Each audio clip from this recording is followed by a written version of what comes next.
రాష్ట్ర ప్రభుత్వం ప్రతిష్టాత్మకంగా ప్రవేశపెట్టిన బడ్జెట్ అన్ని వర్గాల ప్రజలకు ఆమోదయోగ్యంగా ఉందని, ప్రజలు హర్షిస్తున్నారని వల్వాపూర్ మాజీ ఎంపీటీసీ జీడి దేవందర్ అన్నారు.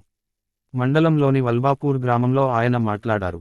ప్రతిపక్ష పార్టీల నాయకులు బడ్జెట్పై విమర్శలు చేయడం మానుకోవాలని, గతంలో బీఆర్ఎస్ ప్రభుత్వం ప్రవేశపెట్టిన బడ్జెట్ కంటే ఇప్పుడున్న ప్రభుత్వం ప్రవేశపెట్టిన బడ్జెట్ అన్ని వర్గాలకు ప్రయోజనకరంగా ఉందని ప్రజలే చెప్పుతున్నారని, మాది తల్లిలాంటి కాంగ్రెస్ పార్టీ అని చెప్పుకొచ్చారు.